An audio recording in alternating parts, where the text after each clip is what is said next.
السلام علیکم ورحمۃ اللہ وبرکاتہ۔ میاں جی عظمت صاحب کے سلسلے میں سعد صاحب کے ماننے والے خواب چلا رہے ہیں۔ اصل جتنے باطل فرقے ہیں اور جتنے باطل جو مذاہب ہیں، کیونکہ قرآن اور سنت ان کے سر پہ ہاتھ نہیں رکھتا، تو وہ اپنے آپ کو خواب کے ذریعے سے سچا ثابت کرنا چاہتے ہیں۔ شیخ یونس جونپوری رحمۃ اللہ علیہ جب ایک جگہ مدرسے میں گئے تھے تو کسی بڑے عالم نے پہلی مجلس میں سوال کی جب پوچھا کہ حضرت میرے کو فلاں فلاں خواب دیکھا، تو حضرت نے کہا بھائی بیداری کی باتیں کرو، شریعت پوری کی پوری جو ہے بیداری میں نازل ہوئی ہے، خواب میں نازل نہیں ہوئی ہے۔ تو لوگ کہتے ہیں کہ بھئی خواب جو ہے وہ نبوت کا 46واں حصہ ہے، حدیث میں بھی آتا ہے، لیکن یہ اپنی بات اپنے خواب کو صحیح ٹھہرانے کے لیے یہ کہتے ہیں کہ نبوت جو ہے وہ خواب جو ہے نبوت کا 46واں حصہ ہے۔ یہ بات کہتے وقت یہ بھول جاتے ہیں کہ خواب جو ہے نبوت کا 46واں حصہ ہے، اور قرآن اور سنت یہ تو خود عین نبوت ہے۔ تو جس آدمی کا گمراہ ہونا قرآن اور سنت سے ثابت ہو، وہ آدمی کسی کے خواب کے ذریعے سے سچا ثابت نہیں ہو سکتا۔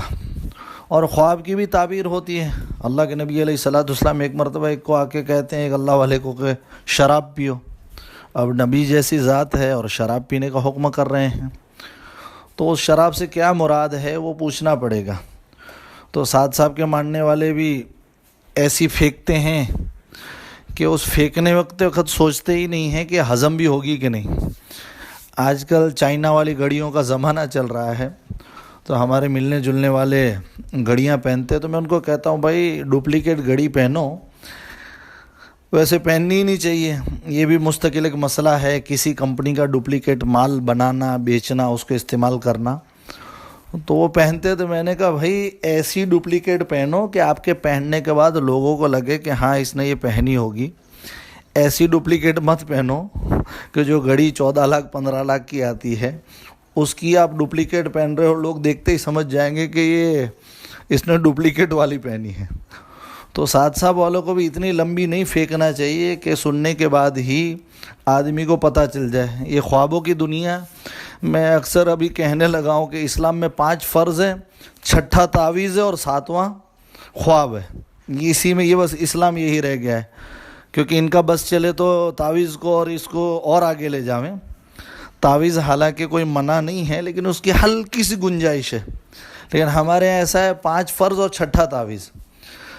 اسلامی امارات نے ابھی کہا کہ بھئی تعویذ کی بھی گنجائش ہے صرف شریعت میں، لیکن یہ فطور بہت ہو گئے، اس لیے ہم اس کو منع کر دے رہے ہیں۔ تو یہ تعویذ اور خواب اسی کے چکر میں رہ گئی ہے ہمارے علماء کرام بھی، جو بیچارے چھوٹے موٹے جو بن کے آتے ہیں، انہوں نے بھی امت کو اس میں اچھا خاصا پھانسا ہوا ہے۔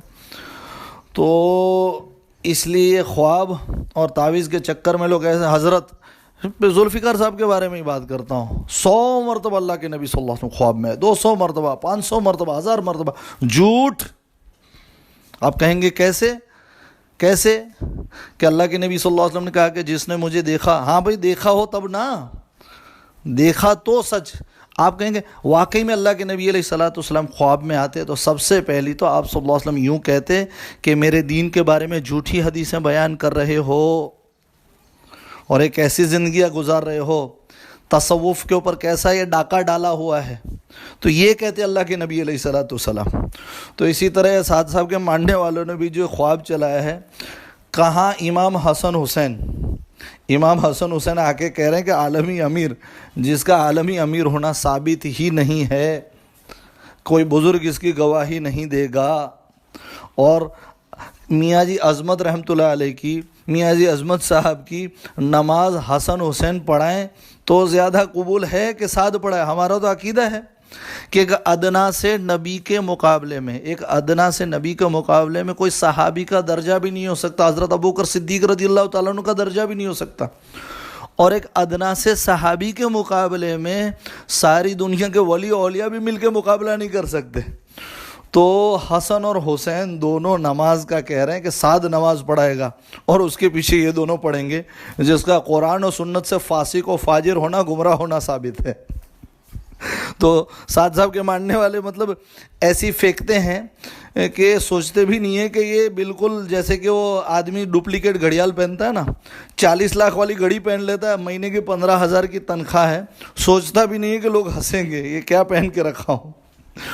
تو سعد صاحب کے ماننے والے ایسی پھینکتے رہتے ہیں کہ کسی مجمع میں اللہ کے نبی علیہ الصلوۃ والسلام اجتماع میں بیان سن رہے ہیں، سعد لا حول ولا قوت الا باللہ العلی العظیم، اللہ کے نبی مجمع میں بیٹھے ہیں اور اس مجمع میں سعد تخت پہ بیٹھ کے بیان کر رہا ہے، تو مطلب ایسی پھینکتے ہیں کہ ہضم ہی نہ ہو۔ ہاں، جن کی آنکھوں میں شخصیت پرستی کا سرما لگا ہوا ہے، جنہوں نے اندھی عقیدت اور جاننے کے باوجود حق سے منہ پھیر لیا ہے، ان کا تو کوئی علاج نہیں ہے۔ باقی ہر بات کو قرآن اور سنت کی جو عدالت ہے وہاں لے جائے گا اور وہاں ثابت کرنا پڑے گا۔